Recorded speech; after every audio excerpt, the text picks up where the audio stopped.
მოგეხსენებათ, გასულ კვირაში მე აქ არ ვიყავი და ამიტომ მინდა კიდევ ერთხელ ვისარგებლო შემთხვევით და გამოვხატო ჩემი ძალიან ღრმა გულის ტკივილი და ძალიან დიდი მწუხარება იმის გამო, რაც მოხდა ავღანეთში. საქართველომ დაკარგა კიდევ 7 სამხედრო მოსამსახურე, ეს არის უკვე 29 მსხვერპლი გაღებული საქართველოს მხრიდან. მე ვუსამძიმრებ მათ ოჯახებს, ვუსამძიმრებ მთლიანად საქართველოს.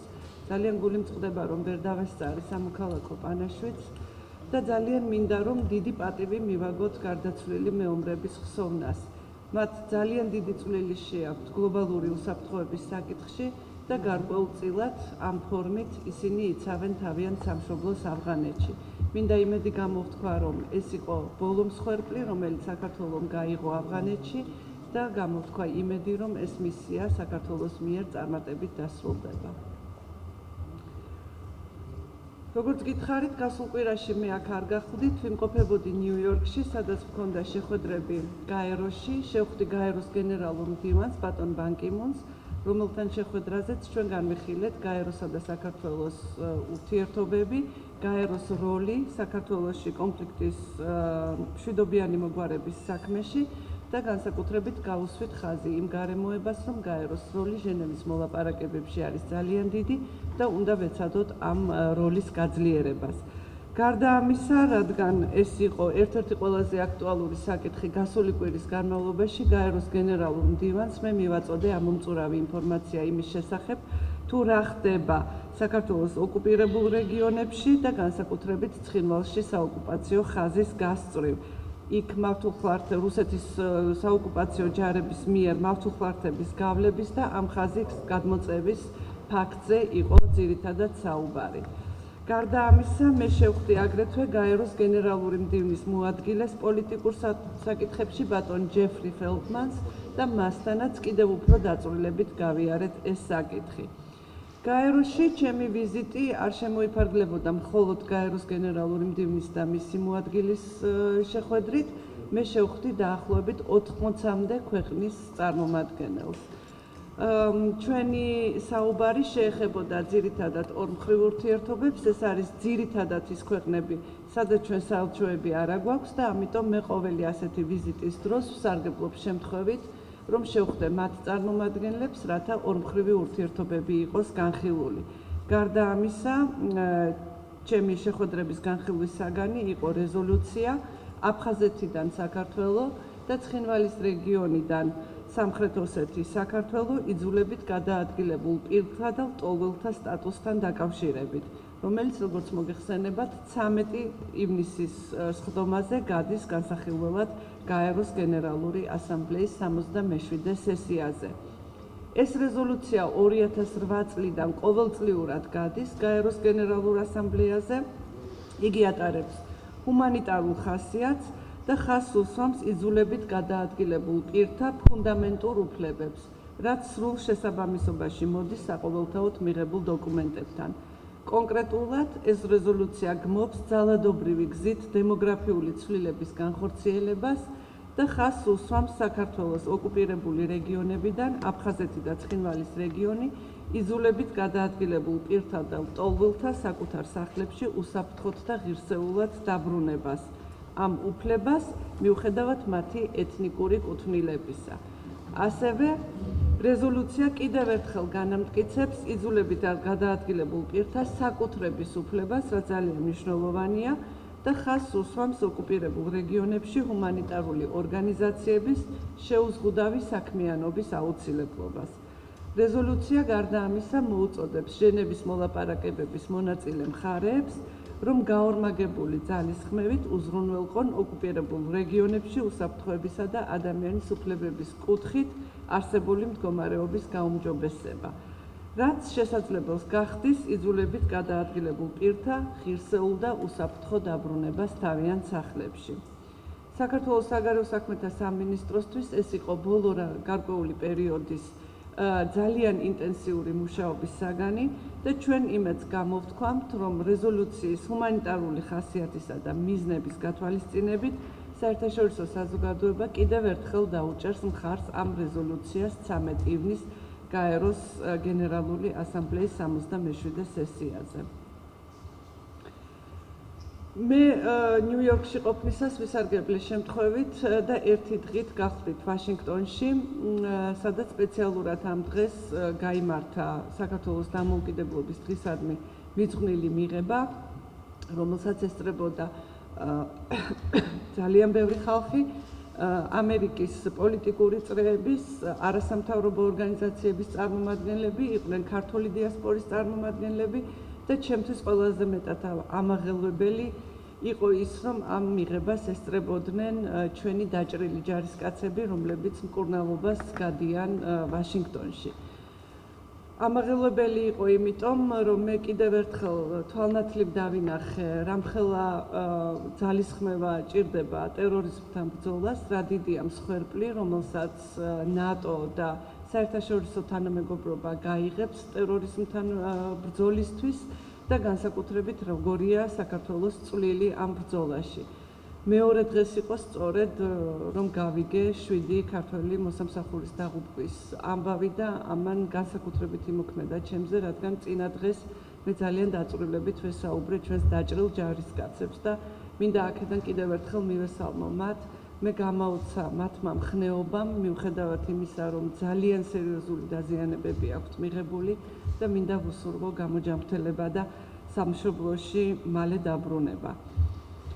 გარდა მიღებისა, მე გავმართე ვაშინგტონში შეხვედრები ამერიკის შეერთებული შტატების სენატის წარმომადგენლებთან და თეთრი სახლის წარმომადგენლებთან, აგრეთვე საგარეო სახელმწიფო დეპარტამენტის წარმომადგენელთან, ბატონ ერიკ რუბინთან, რომელიც მოგეხსენებათ არის საქართველოსთვის ერთ-ერთი ყველაზე მნიშვნელოვანი ფიგურა ამერიკის შეერთებულ შტატებში. ამ შეხვედრებზე საუბარი იყო ორმხრივ ურთიერთობებზე და რასაკვირველია, მე ამ შეხვედრებზეც ვისარგებლე შემთხვევით და გავაცანი მათ ის მდგომარეობა, რომელიც ჩამოყალიბდა საოკუპაციო ხაზის გასწვრივ. გარდა ამ შეხვედრებისა, ამ კონტექსტში ჯდება აგრეთვე გაეროს გენერალური მდივნის სპეციალური მომხსენებლის ვიზიტი საქართველოში, რომელიც იძულებით გადაადგილებულ პირთა უფლებების დაცვის საკითხებს წარმოადგენს. ეს არის ბატონი ჩალოკა ბეიანი, რომელსაც მე შევხვდი გუშინ და იქაც საუბარი შეეხო იძულებით გადაადგილებულ პირთა და ლტოლვილთა მდგომარეობას ოკუპირებულ ტერიტორიებზე და საოკუპაციო ხაზის ირგვლივ განვითარებულ მოვლენებს. ეს მისი პირველი ვიზიტია საქართველოში, ამიტომ ძალიან მნიშვნელოვანია, რომ იგი ადგილზე გაეცნოს ვითარებას, თუმცა აქვე უნდა აღნიშნო, რომ სამწუხაროდ მას არ ეძლევა საშუალება შევიდეს ოკუპირებულ ტერიტორიებზე და იქ ნახოს თუ რა მდგომარეობა ადამიანის უფლებების დაცვის კუთხით. ეს რაც შეეხებოდა გაეროს და ამერიკის შეერთებული შტატების კონტექსტს. გარდა ამისა, ივნისის თვე არის მეტად საყურადღებო და დაძაბული ნატოსთან თანამშრომლობის კუთხით. მოგეხსენებათ, 5 ივნისს ბრიუსელში იყო ნატოს თავდაცვის მინისტერიალი, რომელშიც მონაწილეობდა საქართველოს თავდაცვის მინისტრი, მან მონაწილეობა მიიღო ნატოს საქართველოს კომისიის სხდომაში. ამ სხდომას ხელმძღვანელობდა ნატოს გენერალური მდივანი, რომელმაც დადებითად შეაფასა საქართველოს თავდაცვის სფეროში მიმდინარე რეფორმები და მადლიერება გამოხატა ჩვენი ქვეყნის მიერ ავღანეთში ISAF-ის მისიაში შეტანილი წვლილისთვის და მან კიდევ ერთხელ დაადასტურა ალიანსის მხარდაჭერა საქართველოს ევროატლანტიკური ინტეგრაციის გზაზე. მნიშვნელოვანია ის განცხადება, რომელიც გააკეთა ნატოს გენერალურმა მდივანმა ბატონმა რასმუსენმა საოკუპაციო ხაზის გასწვრივ მიმდინარე სამუშაოებზე, მიმდინარე პროცესებზე.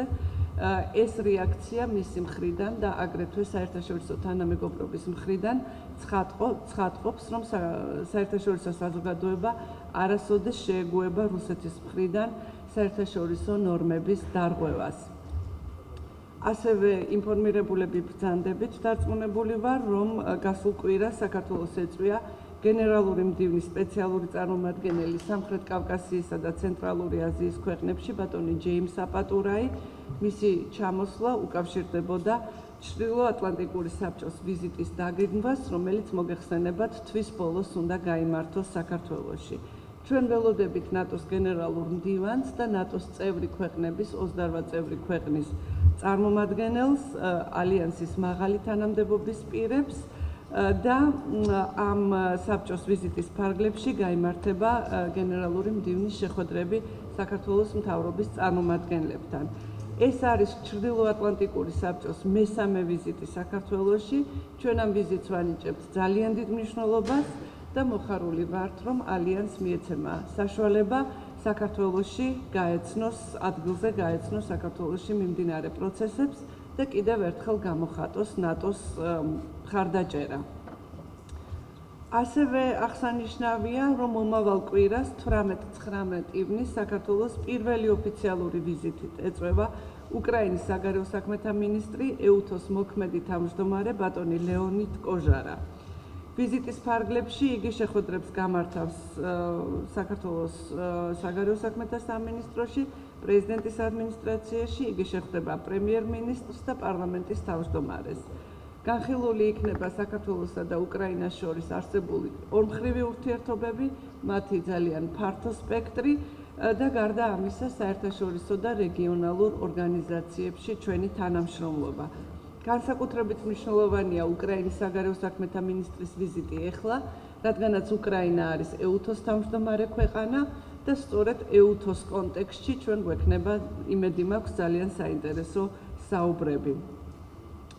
გარდა ამისა, თქვენ ალბათ ყველას გაინტერესებთ ჩემი დამოკიდებულება უშიშროების საბჭოს მიმართ, დარწმუნებული ვარ, რომ თქვენი კითხვები ამ მიმართულებითაც იქნება. მე მხოლოდ მოკლე განცხადებით შემოვიფარგლები ამ საკითხზე, მე ამ სხდომას დავესწრები, რადგანაც მე მაქვს ძალიან ბევრი შეკითხვა უშიშროების საბჭოს წევრებთან, პირადად პრეზიდენტთან. ეს ეხება არა მხოლოდ იმ საკითხს, რომელიც თქვენთვის ალბათ ერთ-ერთი ყველაზე საინტერესოა ელჩების დანიშვნის საკითხს, არამედ მთელ რიგ საკითხებს, რომელიც ეხება საგარეო საქმეთა სამინისტროს. მე მინდა გამოვთქვა იმედი, ეს სხდომა რამდენიმე საათში დაიწყება, რომ მე ამ შეკითხვებზე, რომლითაც მივდივარ უშიშროების საბჭოს სხდომაზე, პასუხებს მივიღებ, რადგანაც სხვაგვარად მე მიმაჩნია, რომ უშიშროების საბჭოს სხდომის ჩატარებას აზრი არ აქვს. ამ სხდომამ უნდა შეძლოს გარკვეულ კითხვებზე პასუხის გაცემა.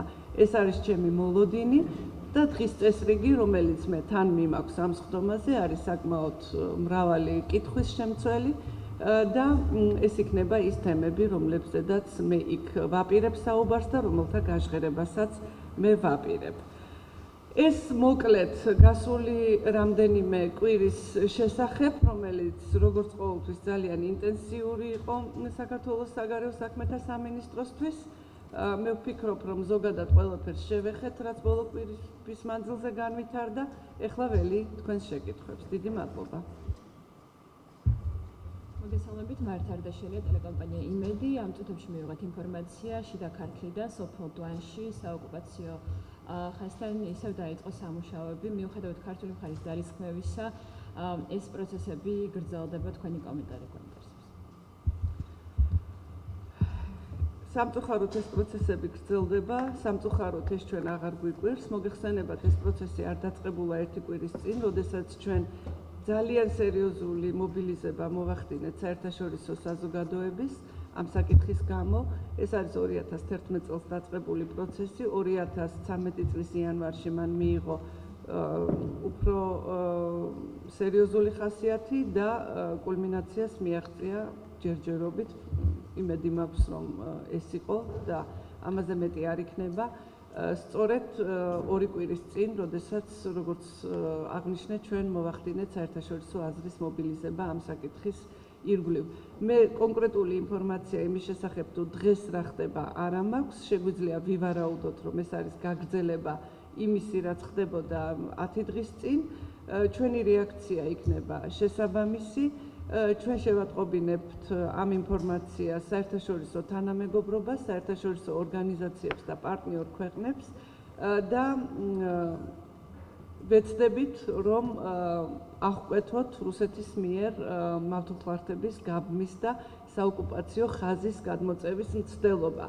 გარდა ამისა, ეს იქნება თვის ბოლოს ჟენევის მოლაპარაკებების საგანი, ერთ-ერთი ყველაზე მნიშვნელოვანი საგანი.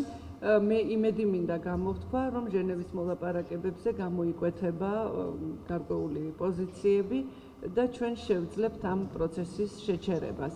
ერთი რამ მინდა ხაზგასმით აღვნიშნო, რომ ჩვენ არ წამოვეგებით პროვოკაციას და მხოლოდ დიპლომატიურ და მშვიდობიან გზას დავუპირისპირებთ რუსეთის მიერ განხორციელებულ პროვოკაციულ ქმედებას.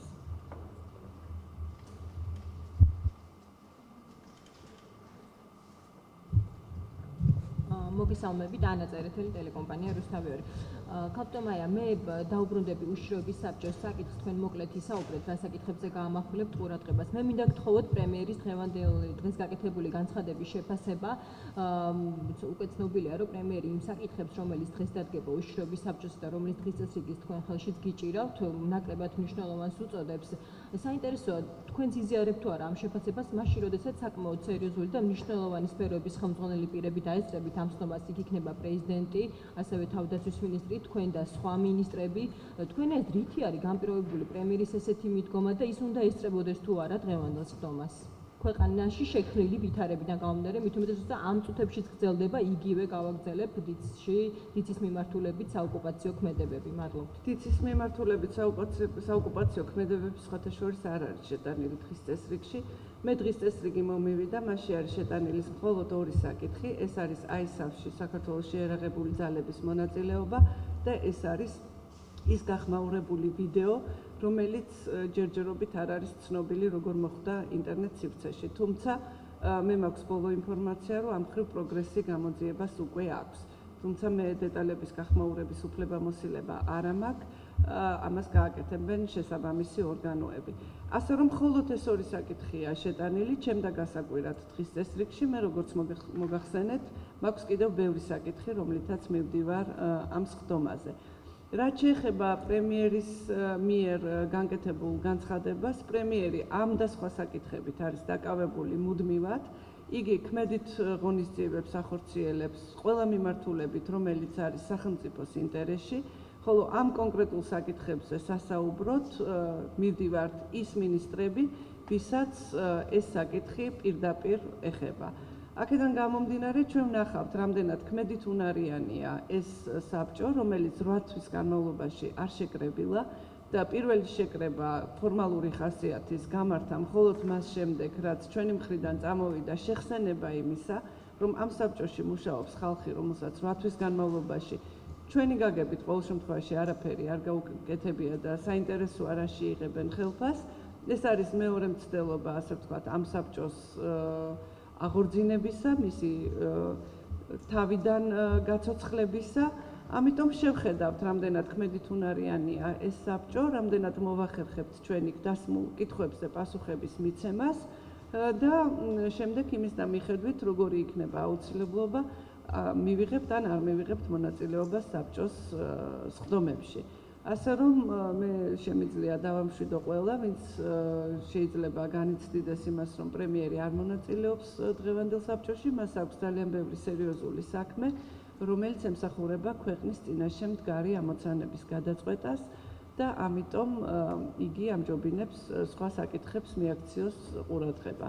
ხოლო მთავრობა საბჭოზე იქნება წარმოდგენილი სწორედ იმ მინისტრებით, ჩემთვის ცნობილი არ არის, რომ კიდევ სხვა იყოს იქ მიწვეული გარდა წევრებისა, რომლებიც პირდაპირ კავშირში არიან იქ დასმულ საკითხებთან. საზოგადოებრივი მაუწყებელი ნიკა მოლუტინაშვილი გამარჯობათ. ძირითადად ინტერესის სფერო ისე უშიშროების საბჭოს სხდომა წარმოადგენდა, თუმცა ასევე გვაქვს შეკითხვები საგარეო მიმართულებით რუსეთ-საქართველოს ურთიერთობებს რაც ეხება, მას შემდეგაც სავაჭრო მიმართულებით, ეკონომიკური მიმართულებით დაიწყო ამაზე მუშაობა. უშუალოდ საგარეო და დიპლომატიური ურთიერთობებს რაც ეხება, თუ არის რაიმე წინსვლა ამ მიმართულებით?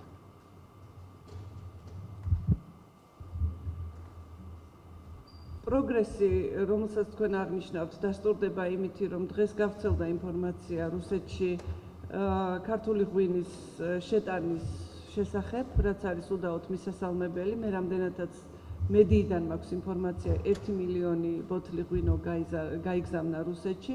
ეს იქნება სერიოზული მოგება იმ კომპანიებისთვის, ვინც აწარმოებს ღვინოს და ვინც ამ წუთას უკვე დაბრუნდა, ასე ვთქვათ, რუსეთის ბაზარზე. რაც შეეხება სხვა სახის პროგრესს, არის გარკვეული წინსვლა ორმხრივ ურთიერთობაში. ეს ეხება პრაქტიკულ, კონკრეტულ, პრაგმატულ საკითხებს, როგორც არის, როგორც აღნიშნეთ, ღვინო და მინერალური წყალი. ეს არის გარდა ამისა ტრანსპორტის მიმართულებით მიღწეული პროგრესი და ეს არის სავიზო რეჟიმის შესაძლო გამარტივების საქმეში მიღწეული პროგრესი. ჩვენ გვაქვს საკმაოდ სანდო ინფორმაცია იმის თაობაზე, რომ ეს საკითხები ასევე დაიძვრება და ყველაზე მეტად რაც აღელვებს ჩვენს მოსახლეობას ვიზების საკითხი, აქ გვექნება წინსვლა.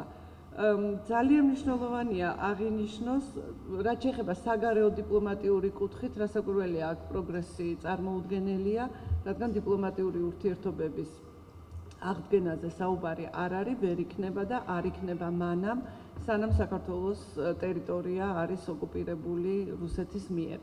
ამიტომ აქ ვერანაირ წინსვლას სამწუხაროდ ვერ შემოგთავაზებთ. თუმცა მე იმედს გამოვთქვამ, რომ ამ კონკრეტული და პრაგმატული კუთხით გადადგმული ნაბიჯები და იქ მიღწეული წინსვლა დადებითად აისახება საერთოდ პოლიტიკურ გარემოზე. და მე იმედი მაქვს, რომ ჟენევის მოლაპარაკებები, რომლებიც რჩება ძირითად ფორმატად რუსეთთან ურთიერთობისა, ასევე მოიტანს გარკვეულ პროგრესს. ერთი პატარა კომენტარი მინდა დავამატო ამ თემას, მინდა აღვნიშნო, რომ ჩემი მრავალრიცხოვანი შეხვედრების დროს, იქნება ეს ევროკავშირში, იქნება ნატოში, თუ იქნება რომელიმე დასავლელ პარტნიორთან ორმხრივი შეხვედრების დროს, მუდმივად აღინიშნება, რომ დასავლეთი ძალიან დადებითად აფასებს რუსეთთან ურთიერთობების დარეგულირების მცდელობას ჩვენი მხრიდან. საინფორმაციო აგენტები იბერონი ტაბუა. გაქვთ ისევ შეკითხვა კარგით. ხაბატონო მოგესალმებით, საინფორმაციო აგენტური ინტერპრეტაციის ელჩებთან დაკავშირებით მინდა გითხოთ, თედო ჯაფარიძის საკითხის გადაწყვეტას როგორ აპირებთ, როგორც ვთქვით, მან გუშინ უარი თქვა, ნუ პრეზიდენტი არ აწერს ხელს ამ ელჩების საკითხს და როგორ გადაწყდება ეს თემა.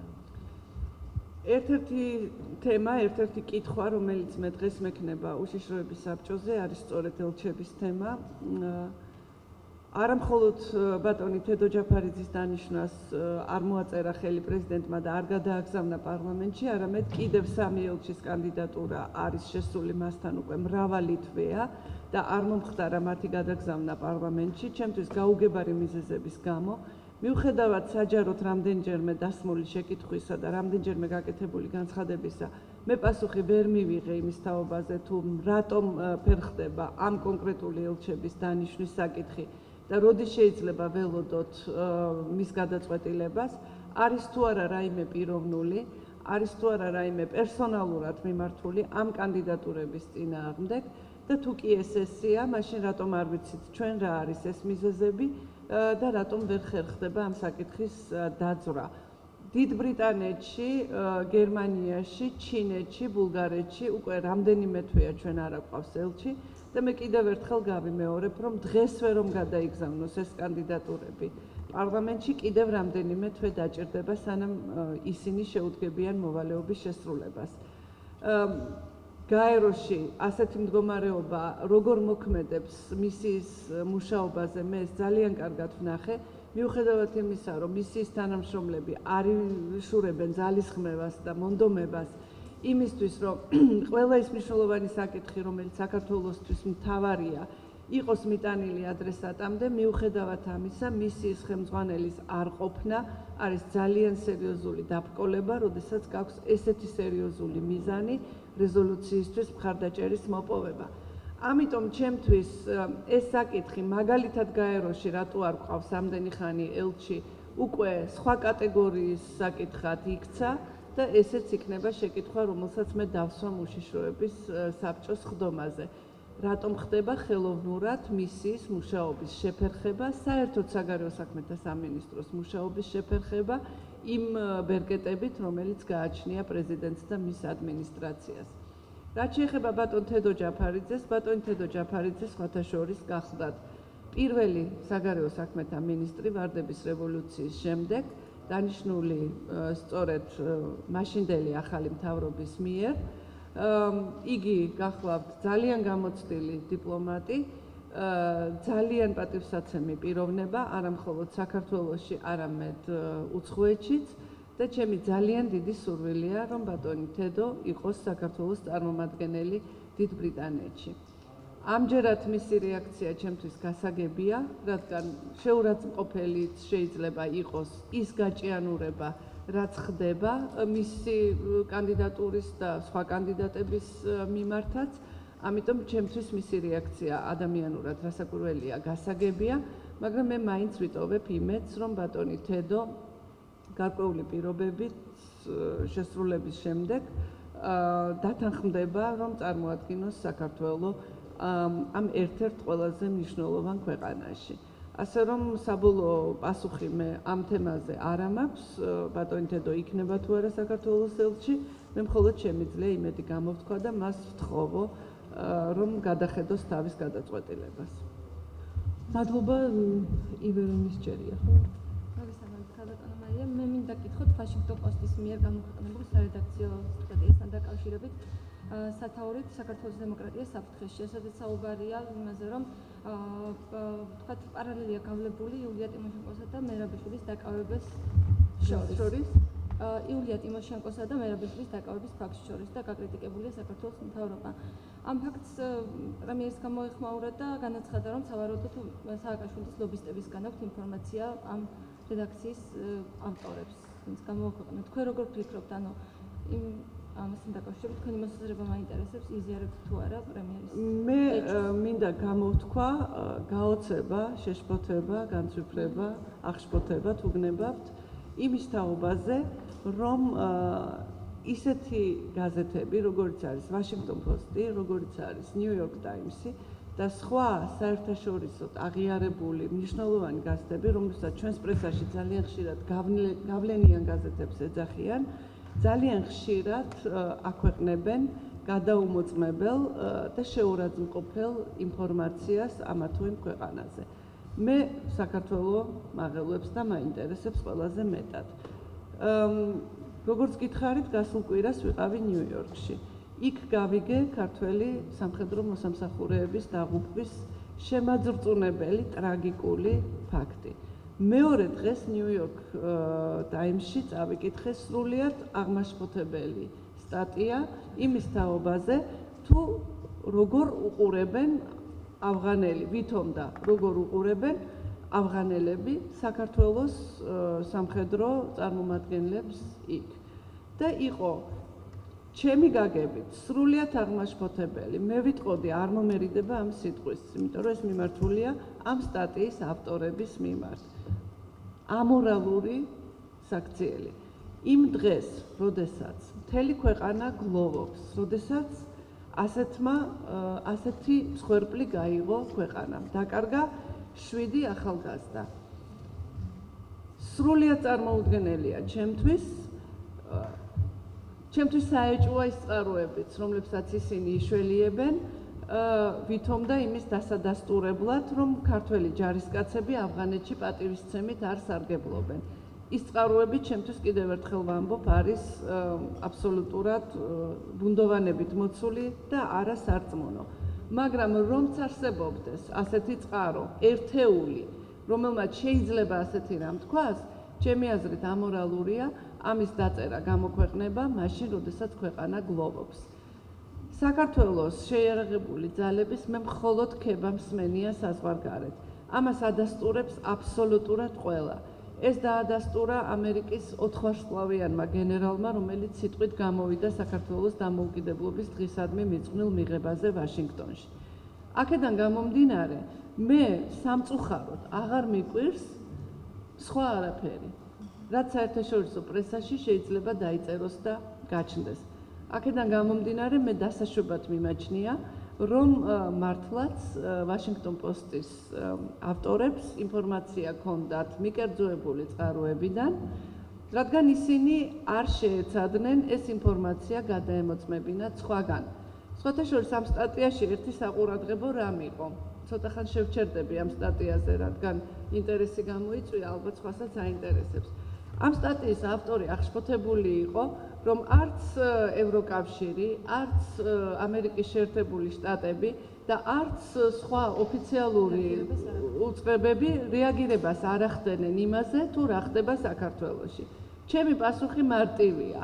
იმიტომ რომ ამერიკის შეერთებულ შტატებს ყავს საელჩო საქართველოში, იმიტომ რომ ევროკავშირს ყავს წარმომადგენლობა საქართველოში, იმიტომ რომ ქვეყნებს აქვთ პირდაპირი წყაროდან ინფორმაცია საქართველოში მიმდინარე მოვლენების შესახებ, ამიტომ მათ კითხვები არ უჩნდებათ და შესაბამისად მისი აღშფოთება ავტორის რომ არც კეთრინ ეშტონი და არც შტეფან ფულე თურმე არაფერს არ ამბობენ, სწორედ იმითია გამოწვეული, რომ ისინი კარგად არიან ინფორმირებულები თავიანთი წარმომადგენლების და ჩვენი ხელისუფლების მიერ. ხოლო რაც შეეხება Washington Post-ის იმ ავტორს, რომელიც ამას წერს, როგორც ჩანს, მისი ინფორმაციის წყარო არის სხვა, როგორც ჩანს, მისი ინფორმაციის წყარო არის მიკერძოებული. იგი არასოდეს არ მოსულა საგარეო საქმეთა სამინისტროში, არც სხვა სამინისტროში და არ უცდია პირდაპირი წყაროდან გაეგო ის, რის შესახებაც წერდა. მაგრამ თუ განვაზოგადებთ ამას, მე მართლა ძალიან გაოცებული ვარ იმითი, რომ ასეთი სახის წერილები შეიძლება გაჩნდეს სწორედ ისეთ გავლენიან მედიაში, როგორიც არის თქვენს მიერ დასახელებული ამერიკული გაზეთები.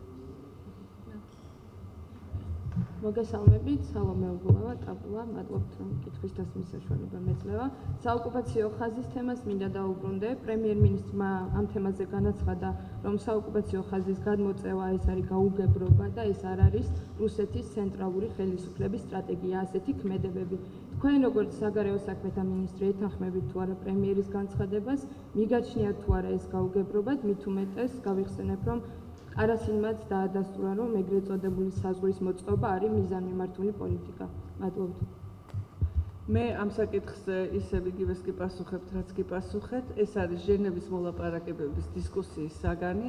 ამიტომ მე ყველას ვურჩევ, რომ დაველოდოთ ჟენევის მოლაპარაკებებს და სწორედ იქ გაირკვევა, არის ეს გაუგებრობა, არის ეს ცენტრალური ხელისუფლების სურვილი, არის ეს ცალკეული ჯგუფების სურვილი და მათ მიერ მიზანმიმართული ქმედება, თუ რითია, ვინ არის რეალური ავტორი ამ ბრძანებისა, რომელიც ცხადია, რომ მოდის მოსკოვიდან, ეს არ დაუმალავთ თვითონ იმ სამხედროებს, რომლებიც ინსტალაციას ახდენენ, მაგრამ ჩვენ ისიც უნდა ვიცოდეთ, რომ ეს შეიძლება იყოს ვიღაცა კონკრეტული ჯგუფის, ან ადამიანის, ან უწყების ინიციატივა და არ ასახავდეს მთლიანად რუსეთის ფედერაციის ხელმძღვანელობის განწყობას დღეს საქართველოს მიმართ. ეს იგულისხმა პრემიერმა, ამას ვადასტურებ მეც, ჟენევის მოლაპარაკებები უფრო ნათელ სურათს შეგვიქმნის, თუ კონკრეტულად ვისი ბრძანებით, რომელი უწყების დავალებით დაიწყო ეს პროცესი და შესაბამისად გვეცოდინება მასზე უკვე იმ რეაგირების გარდა, რომელიც უკვე მოვახდინეთ, სხვა რეაგირების სტრატეგია. ტელეკომპანია მეცხრე არხი იყო რეგითობით, თუმცა ქალბატონო მაია, თქვენ გაუგზავნეთ ოფიციალურ მოსკოვს საპროტესტო ნოტა აი ამ ავტოხარხების საკითხთან დაკავშირებით შვეიცარიის საელჩოს გავლით. თუ გეგმავთ, რომ მიიღებთ პასუხს აი ოფიციალური მოსკოვიდან, აი როგორ შეიძლება რომ მათ დააბრუნონ პასუხი ამ კითხვაზე? დღეს მე შევხვდი შვეიცარიის ელჩს რუსეთის ფედერაციაში, რომელიც ჩამოსულია საქართველოში, სწორედ იმ საკითხების გასაცნობად, რომელიც არის შვეიცარიის საელჩოს კომპეტენცია, როგორც საქართველოს ინტერესების წარმომადგენლის და პირიქით რუსეთის ინტერესების წარმომადგენლის საქართველოში. ჩვენ ამ თემაზე გვქონდა საუბარი, ეს ნოტა გაიგზავნა სწორედ მათი საქართველოში შვეიცარიის საელჩოს საშუალებით, მაგრამ გასაკვირველია, რუსეთის ფედერაციაში შვეიცარიის საელჩო აქტიურად არის ჩართული ამ პროცესში. ჩვენ ვისაუბრეთ იმის თაობაზე, თუ რა შეიძლება შვეიცარიის მხარემ გააჟღეროს ჩვენი სახელით, კიდევ დამატებით ამაზე. მე იმედი მაქვს, რომ რეაგირება ამ საკითხზე იქნება. იმედს გამოვთქვამ, რომ ეს რეაგირება იქნება ჟენევამდე 2 კვირა მხოლოდ დარჩენილი ჟენევამდე და ამ პერიოდის განმავლობაში ჩვენ გვექნება გარკვეული სიცხადე და ამ ინფორმაციით გავემგზავრებით ჟენევაში. მადლობა, მოდი შემდგომ ხუთეულს ჩამოვთვლით. ეს არის Georgian Times-ის სააგენტო თაიმერი, სააგენტო პირველი, საინფორმაციო სააგენტო გარბი და საზოგადოებრივი მაუწყებლის რადიო. მოგესალმებით, Georgian Times-ი ეკა გასტელიანი. მიგრაციის საკითხის სამთავრობო კომისია, რომლის ერთ-ერთი წევრიცაა საგარეო საქმეთა სამინისტრო, მუშაობს კანონპროექტზე, რომელიც ეხება საქართველოში უცხოელების სამართლებრივ სტატუსს. რა რეგულაციებზეა საუბარი, რა რეგულაციებს აწესებს კანონის ახალი ვერსია უცხო ქვეყნის მოქალაქეთათვის, რა შეზღუდვები შეიძლება დაწესდეს ამ მიმართულებით და გადაიხედება თუ არა ლიბერალური სავიზო რეჟიმი. თქვენ მართალი ბრძანდებით, მიგრაციის პოლიტიკა საქართველოში არ არსებობდა. ამან გამოიწვია ბევრი სახის გაუგებრობაც, გამოიწვია ბევრი სახის დავა, იქნება ეს კერძო პირებთან თუ იქნება ეს სახელმწიფო უწყებებთან. ასე რომ მიგრაციის კანონის მოწესრიგება არის ერთ-ერთი უმნიშვნელოვანესი ამოცანა ახალი ხელისუფლების და გარდა ამისა თქვენ მოგეხსენებათ ევროკავშირთან ინტეგრაციის გზაზე და ვიზების ლიბერალიზაციის სამოქმედო გეგმის მიღების შემდეგ, რომელიც ჩვენ თებერვალში გადმოგვეცა, რომლის შესრულებაც ჩვენ დაწყებული გქონდა და რომლის პირველი ეტაპის დასრულებასაც ჩვენ გეგმავთ ვილნიუსის სამიტამდე, მიგრაციასთან დაკავშირებული საკითხები არის ერთ-ერთი ყველაზე მნიშვნელოვანი. გარდა ამისა, იქ არის საზღვრის მენეჯმენტი და კიდევ მრავალი ისეთი თემა, რეადმისიის ხელშეკრულება, მრავალი ისეთი თემა, რომელიც ჩვენ ლეგალურ კანონმდებლობის დონეზე უნდა მოვაწესრიგოთ. ამას ითვალისწინებს პირველი ფაზა, ხოლო შემდეგ მეორე იქნება იმპლემენტაციის ფაზა. არა მხოლოდ იმიტომ, რომ ევროკავშირთან ურთიერთობაშია ეს მნიშვნელოვანი თემა, არამედ იმიტომაც, რომ ქვეყანას უნდა გქონდეს სამიგრაციო პოლიტიკა. ჩვენ გადავწყვიტეთ ამ საკითხს მივაქციოთ დიდი ყურადღება, შეიქმნა ჯგუფი, რომელსაც ხელმძღვანელობს იუსტიციის მინისტრი და მასში, როგორც თქვენ სწორად აღნიშნეთ, შედის საგარეო საქმეთა სამინისტროც. აი ამ დიდ კონტექსტში მოხდება ყველა იმ საკითხის გადახედვა, რომელიც უკავშირდება მოქალაქეების თავისუფალ უსაფრთხო გადაადგილებას და ასე შემდეგ. არ არის გამორიცხული, რომ მოხდეს გარკვეული ცვლილებების შეტანა ლიბერალურ სავიზო რეჟიმში. საქართველოს 121 ქვეყანასთან აქვს ცალმხრივად უმეტესობასთან, მხოლოდ რამდენიმესთან გვაქვს ხელშეკრულება, ცალმხრივად გაუქმებული სავიზო რეჟიმი. რაც თორცდები 114 ქვეყანაა, რომელთანაც ცალმხრივად გვაქვს. რაც საშუალებას აძლევს მსოფლიოს 114 ქვეყნის მოქალაქეს ყოველგვარი ვიზის გარეშე ჩამოვიდეს საქართველოში და დაჰყოს აქ 360 დღე. ამ ქვეყნებიდან ძალიან ცოტამ უპასუხა საქართველოს იგივეთი მინიმალურმა რაოდენობამ. უმეტესი ქვეყნიდან ჩვენ რეაქციაც კი არ აქვს იმის თაობაზე, რომ მათ ცნობათ მაინც მიიღეს ჩვენს მიერ გაუქმებული სავიზო რეჟიმი. მე ვფიქრობ, არც ერთი თავმოყარე ქვეყანა ამას არ უნდა აკეთებდეს და თუ კი ასეთ ნაბიჯს დგამს, ეს რაღაცნაირად წინასწარ უნდა იყოს შეთანხმებული და უნდა ვიცოდეთ მეორე მხარე რას გვთავაზობს ასეთ შემთხვევაში. მაგრამ განხილვა ამ თემისა უნდა მოხდეს აი იმ დიდ კონტექსტში, რომელსაც ეწოდება მიგრაციის პოლიტიკის შემუშავება. ამ შემუშავების ფარგლებში არ არის გამორიცხული, რომ მთელ რიგ ქვეყნებთან ჩვენ ეს დამოკიდებულება შევცვალოთ, მით უმეტეს, რომ მათ შორის არიან ქვეყნები, საიდანაც არ ფიქსირდება არც ტურისტის მიმოსვლა, არც ეკონომიკური დაინტერესება და არც არაფერი. გარდა ამისა, ჩვენ სწორედ დღეს, როდესაც ესეთი ვითარებაა შექმნილი მსოფლიოში, უნდა ვიზრუნოთ საკუთარი ქვეყნის უსაფრთხოებაზე. ასე რომ ეს არის საკითხი, რომელსაც კომისია განიხილავს, კომისია შეიმუშავებს რეკომენდაციებს და საგარეო საქმეთა სამინისტრო შეასრულებს რეკომენდაციების იმ ნაწილს, რომელიც მას ეხება. მოგესალმებით, საინფორმაციო სააგენტო თაიმერი ლიკა კასრაძე. რუსეთის დუმის თავდაცვის კომიტეტის თავმჯდომარემ ვლადიმერ კომოედოვმა, რომელიც ასევე ხელმძღვანელობს რუსეთის დელეგაციას ნატოში, ვეტერანებთან შეხვედრაზე განაცხადა, რომ ისინი აკვირდებიან ნატოს მოქმედების გეგმას, აინტერესებთ რა ფორმით შეიყვანენ საქართველოს ნატოში და განაცხადა, რომ ნატო მივიდა იმ დასკვნამდე, რომ საქართველოს შეიყვანონ ოკუპირებული ტერიტორიების სამხრეთ ოსეთისა და აფხაზეთის გარეშე ნატოში. როგორც ჩანს, რუსეთის ხელისუფლებაში არის უკვე ეს აზრი და მათ ასეთი მოლოდინი აქვთ. რა კომენტარს გააკეთებით ამ მოლოდინთან დაკავშირებით და კონკრეტულად ამ განცხადებასთან დაკავშირებით? მადლობთ. ჩემი კომენტარი ძალიან მარტივია. ნატო გახლავთ სამხედრო პოლიტიკური გაერთიანება, რომლის წევრიც არ არის რუსეთი. საქართველო გახლავთ დამოუკიდებელი ქვეყანა, რომელსაც სურს ალიანსის წევრობა. საქართველო როგორ, როდის, რა სახით და ასე შემდეგ გახდება ნატოს წევრი, ამას წყვეტს ერთის მხრივ საქართველო და მეორეს მხრივ ნატო. არავის გარდა ამ ორი სუბიექტისა არ აქვს უფლება ამ გადაწყვეტილებაში ჩაერიოს. შესაბამისად, ყველა კომენტარი სხვისი მხრიდან, ვისაც ეს საკითხი არ ეხება, არის ზედმეტ. მადლობა. აქ მე მაქვს მითითებული საინფორმაციო სააგენტო გარბი. არის ესეთი? კი ბატონო, თქვენ ჯერი? გარბი. რეგიონულ მაუწყებელთა ასოციაცია. რეგიონულ მაუწყებელთა ასოციაცია.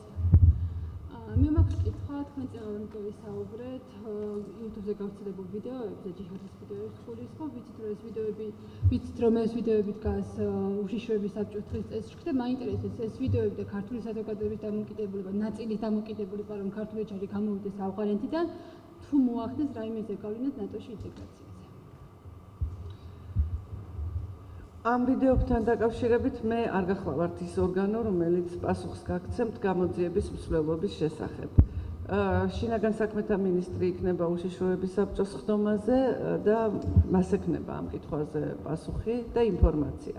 მე ვიცი მხოლოდ ის, რომ გამოძიებას აქვს გარკვეული პროგრესი, ამ გამოძიებაში ჩართულია ნატო და ამერიკის ფედერალური დაზვერვის სამსახური.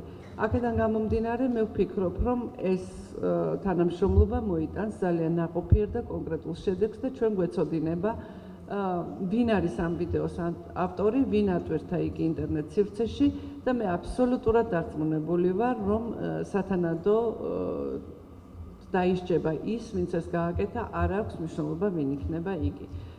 რაც შეეხება მოსახლეობის განწყობას, რომ უმჯობესია საქართველომ დატოვოს ავღანეთი, ჩემთვის ეს არის სრულიად გასაგები ადამიანურად, როდესაც ხდება ასეთი ტრაგიკული შემთხვევა, მაშინ რასაკვირველია საზოგადოების განწყობა იცვლება და ეს ტრაგედია გადაფარავს ყველაფერს, რაც აქამდე ყოფილა და რაც მომავალში უნდა იყოს. საქართველოს მონაწილეობა ავღანეთის სამშვიდობო ოპერაციაში არის ძალიან მნიშვნელოვანი. ეს არის საქართველოს მიერ შეტანილი წვლილი საერთაშორისო მისიაში, რომელიც ებრძვის ტერორიზმს და რომელიც უზრუნველყოფს გლობალურ უსაფრთხოებას. ეს ბრძოლა ტერორიზმთან და გლობალური უსაფრთხოებისთვის რომ არ არის მარტივი, ეს ჩვენ ძალიან კარგად ვიცით და ეს იციან იმ ჯარისკაცებმა, რომლებიც მიდიან იქ და არა მარტო გლობალური უსაფრთხოების დაცვაში შეაქვთ თავიანთი წვლილი, არამედ თავიანთ სამშობლოსაც იცავენ იქ, ებრძვიან რა ტერორიზმს, რომელიც არის გლობალური საფრთხე, რომელმაც არ იცის ეროვნება და რომლის მსხვერპლით შეიძლება გახდეს ნებისმიერი ქვეყანა. აქედან გამომდინარე, მე ვფიქრობ, ეს ჩემი პირადი აზრიც არის და მთავრობის აზრიც, რომ საქართველოს მონაწილეობის საკითხი არ გადაისინჯება, საქართველოს მონაწილეობას მიიღებს. ერთი მომენტია ძალიან მნიშვნელოვანი. ჩვენ ნებისმიერი ქვეყანა არ შეიძლება იყოს გლობალური უსაფრთხოების მხოლოდ მომხმარებელი. ჩვენ უნდა ვიყოთ ამაში წვლილის შემტანებიც. მხოლოდ მაშინ აქვს შეიძლება არ არის სწორი ნათქვამი, მაგრამ უნდა გაიღო და უნდა მიიღო. ეს პრინციპი მოქმედებს საერთოდ ცხოვრებაში და ამ მხრივაც. ამიტომ პასუხისმგებლობა საერთაშორისო ნებისმიერ ქვეყანას აკისრია. ამიტომ არის რომ ამ ოპერაციაში ისეთი ქვეყნებიც მონაწილეობენ, რომლებიც შეიძლება გეოგრაფიულად ძალიან დაშორებულები იყვნენ იმ ადგილს, აი მაგალითად ავსტრალია. მაგრამ ის რომ დღევანდელ გლობალურ სამყაროში უსაფრთხოება არის ყველას მიერ დასაცავი, ეს არის აბსოლუტურად ყველასთვის გასაგები ჭეშმარიტება. საინფორმაციო სააგენტო პირველი. მოგესალმებით, ქალბატონო მაია, როგორც ცნობილია, საქართველოში მიმდინარეობს რუსეთის ყოფილი საელჩოს შენობის რემონტი. გარდა ამისა, ზურაბ აბაშიძემ განაცხადა, რომ გარკვეული პოზიტიური ტენდენციები შეინიშნება საელჩოსთან დაკავშირებით, როგორც რუსეთში, ისე აქ და თუ შეგიძლიათ დაგვიკონკრეტოთ უფრო რა ტენდენციებზეა საუბარი. მადლობა. სამწუხაროდ ამ დეტალებს ვერც მე ვერ დაგიკონკრეტებთ, მაგრამ გარკვეული პროგრესი არის, ეს არის დავის საკითხი.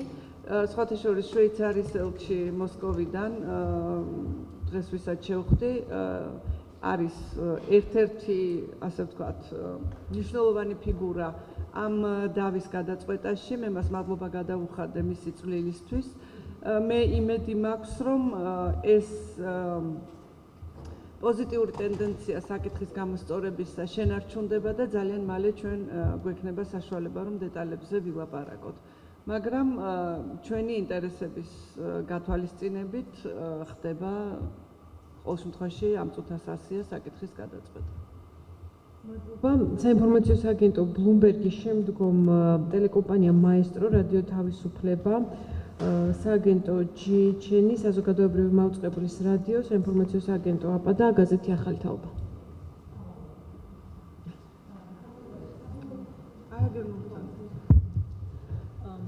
საბოლოო ჯამში კმაყოფილი ხარ თუ არა მაინც რუსეთთან ურთიერთობით არჩევნების შემდეგ და რუსეთია კვლავ აგრძელებს წყნარ ოკეანეში თავის საქმიანობას ამ კუნძულებთან დაკავშირებით ცნობაზე აქვს საუბარი აფხაზეთ და ოსეთის და მაინტერესებს ბოლოს და ბოლოს ვანუატუზე რა ვიცით როგორც მინისტრი და აი ამ საკითხთან დაკავშირებით ანუ ესე იგი რომ ვთქვათ რა მოქმედებებს გაითვალისწინებთ წყნარ ოკეანეში რომ შეჩერდეს ეს მოქმედება მართლა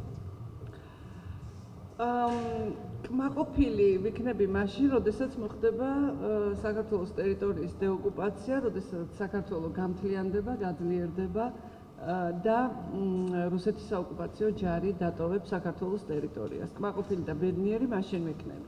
რაც შეეხება იმას, თუ რა პროგრესი გვაქვს ამ რამდენიმე თვის მანძილზე, მე ვფიქრობ, რომ 6-7 თვისთვის პროგრესი არის საკმაოდ დიდი და ამ პროგრესით კმაყოფილი ვარ, რადგან იმედი მაქვს, რომ უფრო მეტი იქნება შემდეგ. და მოლოდინი, რაც მთავარია იმისი, რომ ძირეულად რამე შეიცვლებოდა რუსეთთან პოლიტიკურ დამოკიდებულებაში, არავის არ ქონია, ეს საქართველოს მთავრობას არასდროს არ უთქვამს, შესაბამისად მე დარწმუნებული ვარ, არც მოსახლეობაში არ ყოფილა იმის მოლოდინი, რომ ყველაფერი 6 თვეში დაალაგდებოდა. ყოველ შემთხვევაში პოზიტიური ძვრები არ ქონია ამდენი წლის მანძილზე, ეხლა გვაქვს, ამითი მე ვარ კმაყოფილი და ეს არის ჩვენი ძალიან სერიოზული მუშაობის შედეგი. რაც შეეხება თქვენი შეკითხვის მეორე ნაწილს, ოკეანეთის ქვეყნებში რუსეთის მცდელობას მოსყიდვის სახით მიაღწიოს საქართველოს ოკუპირებული ტერიტორიების დამოუკიდებელ ქვეყნებად აღიარებას, ეს ინფორმაცია ავსტრალიაშიც გამოქვეყნდა რამდენიმე დღის წინ, კერძოდ ავსტრალიის რადიოში, სადაც ითქვა, რომ ავსტრალია შეშფოთებულია იმ ტენდენციის გამო, რომელსაც ამჩნევს ოკეანეთის ქვეყნებში, სადაც რუსეთი დაფინანსების გზით ცდილობს მოიპოვოს აფხაზეთისა და ცხინვალის რეგიონის აღიარება და დასახელებული იყო ორი ქვეყანა, ნაურუ და ტუვალუ, რომელიც ავსტრალიის რადიოს ინფორმაციით რუსეთის მიერ საფასურის გადახდის სანაცვლოდ მათ აღიარეს დამოუკიდებელ ქვეყნებთან აფხაზეთი და ცხინვალის რეგიონი. პირველ რიგში მინდა აღნიშნო, რომ ეს არის ძალიან კარგი მაგალითი იმისა, გულისხმობ ავსტრალიის საგარეო საქმეთა სამინისტროს წარმომადგენლის განცხადებას, რომელიც გამოაქვეყნა რადიომ, რომ საქართველოს სახელმწიფოს სუვერენიტეტისა და ტერიტორიული მთლიანობის დაცვა წარმოადგენს საერთაშორისო თანამეგობრობის ერთ-ერთ მნიშვნელოვან ამოცანას და რომ ეს ეყრდნობა საერთაშორისო სამართლის ფუნდამენტურ პრინციპს. ამ თემაზე ჩვენ თანამშრომლობთ მსოფლიო თანამეგობრობასთან, ჩვენს პარტნიორებთან, მათ შორის არის ავსტრალია და ეს განცხადება ჩვენთვის არ იყო სიურპრიზი, რადგანაც პროგრესულად მოაზროვნე მსოფლიო სწორედ ამ პრინციპს იზიარებს და არა ოკუპირებული ტერიტორიების აღიარებას. ამიტომ ძალიან კარგია, რომ ჩვენ მარტონი არა ვართ, ჩვენ გვყავს ასეთი მხარდამჭერები, ასეთი მომხრეები და შესაბამისად საერთაშორისო თანამეგობრობა ყველაფერს გააკეთებს იმისთვის, რომ საქართველოს ტერიტორიული მთლიანობა და სუვერენიტეტი იყოს გამტკიცებული და დაცული. ეს ძალიან მნიშვნელოვანია არსებული კონფლიქტის მოგვარების საქმეში. რაც შეეხება ვანუატუს, ვანუატუს ახალ ხელისუფლებასთან ჩვენ რამდენიმე თვეა ვმუშაობთ.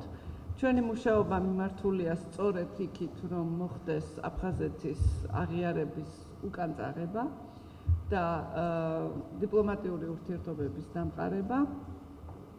ჩვენ გადადგმული გვაქვს კონკრეტული ნაბიჯები.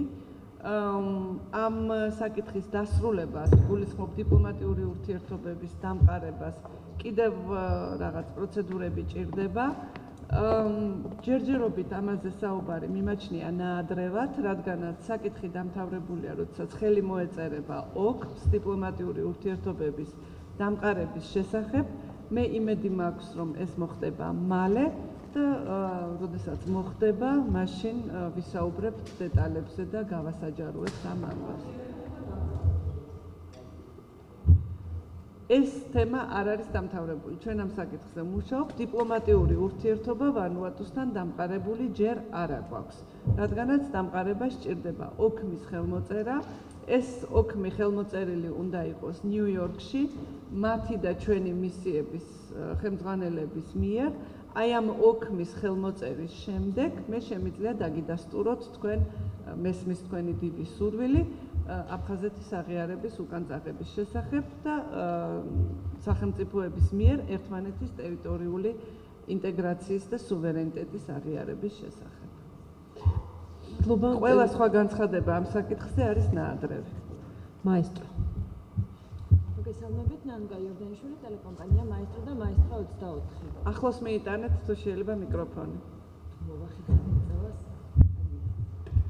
მე მინდა გითხოთ პრეზიდენტის საგარეო ვიზიტებთან დაკავშირებით, როგორც ჩვენთვის არის ცნობილი, უშიშროების საბჭოს პირველ სხდომაზე, რომელიც არჩევნების შემდეგ ჩატარდა, შედგა შეთანხმება, რომ შედგებოდა კომუნიკაცია საგარეო საქმეთა სამინისტროსა და პრეზიდენტის ადმინისტრაციას შორის.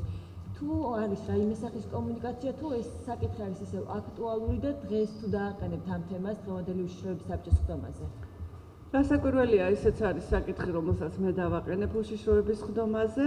მე მინდა გითხრათ, რომ მაისის ბოლოს იყო პირველი შემთხვევა, როდესაც მე დამიკავშირდა პრეზიდენტის პროტოკოლის უფროსი და შემატყობინა, რომ პრეზიდენტი აპირებდა ეკვადორის ახლადარჩეული პრეზიდენტის ინაუგურაციაზე გამგზავრებას და შემომთავაზა საგარეო საქმეთა წარმომადგენლის გამგზავრება მის დელეგაციაში. ეს ვიზიტი 24 მაისს შედგა. ამ ვიზიტზე წასვლას აპირებდა, ამ მოვლენაზე დასწრებას აპირებდა პარლამენტის თავმჯდომარე, რომელსაც უკვე მომზადებული ჰქონდა ყველაფერი იმისათვის, რომ გამგზავრებულიყო და შემდეგ იგი რა თქმა უნდა აღარ წავიდა, იმიტომ რომ ჩვენთვის ცნობილი გახდა ეს გადაწყვეტილება, რომ პრეზიდენტი აპირებდა იქ წასვლას. 24 მაისის ვიზიტზე, რამდენიმე დღით ადრე შემატყობინეს მე ეს ამბავი, რომ იგი იქ მიემგზავრებოდა და სთავაზობდა საგარეო საქმეთა სამინისტროს წარმომადგენელს დელეგაციაში ჩართვას. მანამდე არც ერთხელ არ ყოფილა მსგავსი შემოთავაზება, მიუხედავად იმისა, რომ პრეზიდენტმა განახორციელა ძალიან ბევრი ვიზიტი, ჩვენ ამ ვიზიტის შესახებ ძირითადად ვიგებდით პრესის საშუალებით, ან და ჩვენი საელჩოების საშუალებით, რომლებიც ამ ვიზიტის შესახებ მას მერე იგებდნენ, რაც იქ ეს ვიზიტი ხორციელდებოდა. არანაირი კოორდინაციის სურვილი პრეზიდენტის ადმინისტრაციას არ გამოუთქვამს, თუ კი იყო რაიმე სახის შეკითხვა რომელიმე თემასთან დაკავშირებით, საგარეო მათ აწვდიდა ყოველთვის სრულფასოვან ინფორმაციას, მაგრამ საპასუხოდ ჩვენ მათგან არ მიგვიღია ინფორმაცია პრეზიდენტის ვიზიტების, მის მიერ გამართული შეხვედრების, მიღებული გადაწყვეტილებების, გაჟღერებული მესიჯების და ასე შემდეგ შესახებ. აქედან გამომდინარე, ეს არის ძალიან სერიოზული საკითხი და ეს მართალი ბრძანდებით არის ერთ-ერთი ის კითხვა, რომელიც მე დღეს მექნება. Хочу вас спросить насчет резолюции в ООН. Я знаю, что вы потратили очень много времени, несколько месяцев даже. Извиняюсь. Про резолюцию в Генассамблее ООН я хочу вас спросить. Мне интересна эта тема, потому что я знаю, что вы потратили несколько месяцев на вообще продвижение этого документа. Если можно, тематически, вот просто какие-то небольшие вопросы задам, и я уверена, что у вас будут ответы. Вы могли бы сказать, вот из 80 встреч, которые вы провели в Нью-Йорке, сколько из этих стран, вот хотя бы сейчас предположить, вы можете, сколько из них готовы поддержать эту резолюцию? В прошлом году их было 60. И если можно, скажите, как вам кажется, как-нибудь это повлияет на ближайший раунд женевских переговоров принятия этой резолюции? И ваш предшественник Григол Башадзе говорил о том, что в ближайшие 2 года эта резолюция будет проходить консенсусом. Вот есть ли у вас уже вот какие-то предположения, действительно ли в будущем этот вопрос будет приниматься консенсусом в Генассамблее? ეს რეზოლუცია 2008 წლიდან გადის გენერალურ ასამბლეაზე. 2008 წელს, როდესაც პირველად გავიდა რეზოლუცია, მაშინ ჯერ ომი მომხდარი არ იყო, ანუ 2008 წელს არა ომის შემდეგ, არამედ მანამდე. მაშინ საერთოდ არ არსებობდა ჟენევის ფორმატი. შესაბამისად, ეს არის ცალკე მოვლენა და ჟენევის ფორმატი და ომის შემდგომი შედეგები და მასთან ბრძოლა არის ცალკე საკითხი. ეს უსვამს კიდევ ერთხელ ხაზს იმას, რომ რეზოლუცია არის პოლიტიკური ჰუმანიტარული ხასიათის და მას არ აქვს არაფერი საერთო პოლიტიკასთან. რეზოლუციაში არ არის ნახსენები არც ერთი ასე ვთქვათ პოლიტიკური სიტყვა, იქ საერთოდ არ არის ნახსენები რუსეთი. იქ არის ლაპარაკი მხოლოდ და მხოლოდ იმ კონკრეტულ ადამიანებზე, რომლებიც უნდა დაბრუნდნენ, რომლებსაც აქვთ უფლება, მათი ფუნდამენტური უფლება დაბრუნდნენ ღირსეულად და დაცულად თავიანთ სახლებში. რეზოლუციას პირველ წელიწადს ყავდა 14 მხარდამჭერი მხოლოდ და მხარდამჭერების რიცხვი ყოველ წელიწადს იზრდებოდა. ბოლოს იყო 60. მე შევხვდი იმ ქვეყნებსაც, რომლებიც აქამდე მხარს გვიჭერდნენ და შევხვდი იმ ქვეყნების წარმომადგენლებსაც, რომლებიც ან თავს იკავებდნენ და ან საერთოდ არ მოდიოდნენ კენჭისყრაზე. მე ახლა დღეს მიუხედავად იმისა, რომ მაქვს გარკვეული მოლოდინი, რასაკვირველია ყველანაირი რიცხვის დასახელებისგან თავს შევიკავებ. ჩემთვის მთავარია, რომ შენარჩუნდეს პოზიტიური ტენდენცია. ამიტომ დაველოდოთ 13-ს და ვიქონიოთ იმედი, რომ ეს პოზიტიური ტენდენცია შენარჩუნდება. მოგესალმებით, საინფორმაციო სააგენტო ჯეიჩენი მირანდა ნაბახტეველი.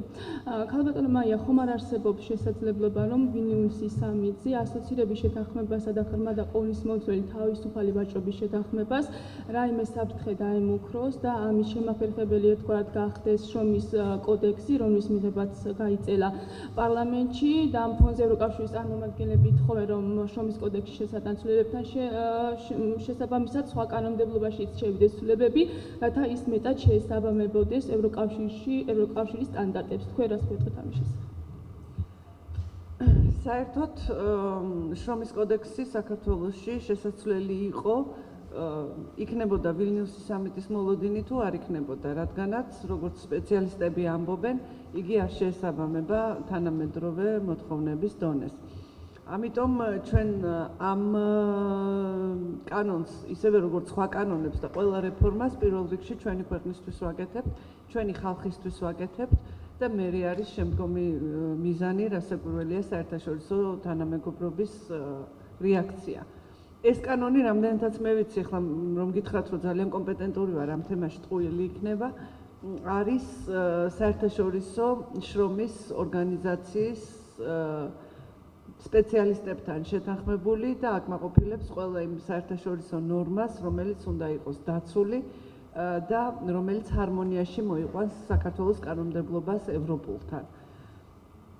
იმედი მაქვს, რომ ეს ცვლილებები განხორციელდება და ჩვენ ამ კანონს მივიღებთ იმ სახით, რომელიც სპეციალისტების შეფასებით არის უკეთესი. ხოლო რაც შეეხება ვილნიუსის სამიტზე საფრთხის ქვეშ დადგება თუ არა რამე იმის გამო, რომ ჩვენ ეს კანონი ჯერ ვერ შევცვალეთ, კატეგორიულად ვამბობ, რომ არა.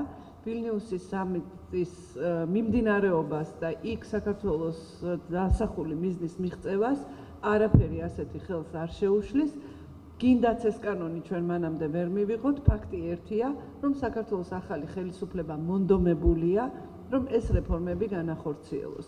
თუ კი ეს დროში ვერ მოესწრება ვილნიუსამდე, ეს არის ტექნიკური საკითხი და ის არავითარ შემთხვევაში არ შეუშლის ხელს ასოცირების ხელშეკრულებას. ახალი თაობა, პრაიმ ტაიმი და აპა. საინფორმაციო საგენტო აპა.